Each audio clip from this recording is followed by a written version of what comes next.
On this day, I was still feeling a little bit of leftover soreness in my quads from a few days before, but as I was going to be doing Nordic curls, it didn't really matter that much. The front part of the leg was not going to be worked. I started off with the upper body and weighted pull-ups, kept the 24 kilos on, but I was doing one less rep per set compared to the previous week.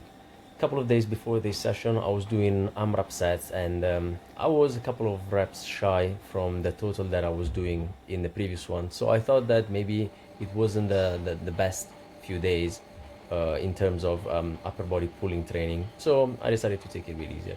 In here, in between the pull-up sets, I was doing a different variation for leg raises, trying to get the hip flexors to work in a way, in a movement pattern that resembles a bit more that one of running.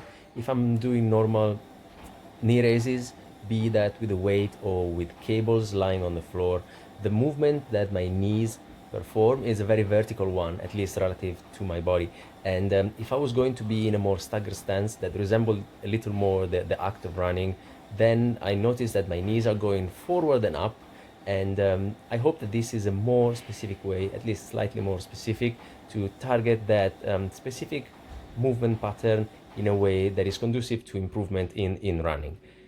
And then it was the second set of the weighted pull-ups. In here, I think that I was doing a good job at not really rounding my upper back on the last repetition. I left one rep in reserve at least, maybe two if I was going for a grinder, same thing as with the first set.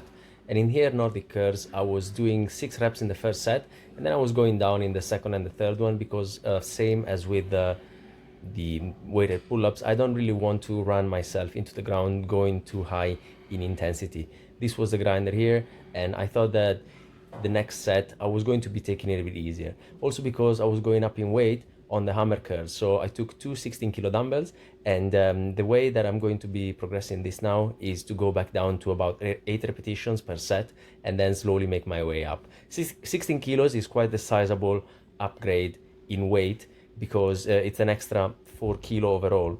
So I'm not really expecting to be progressing these very quickly. It's gonna take the time that it takes. But they were feeling good, and it wasn't giving me any discomfort the next days in the elbow, especially in the elbow tendon, that sometimes it was getting a bit annoyed after this session specifically, where I was going to be doing the weighted pull-ups as well as some isolation for the elbow. This is the second set of the Nordic curls, and I'm thinking that I was managing to keep my torso quite upright, not really allowing my hip to flex too much, and therefore help out with the concentric part.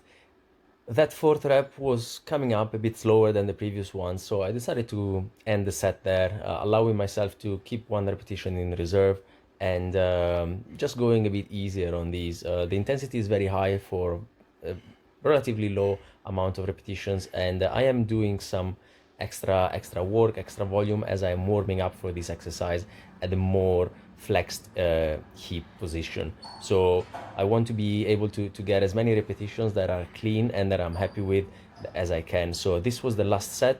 There's starting to be a bit more flexion at the hip, but I was getting 3 in, and overall I think it was a good session. Ciao.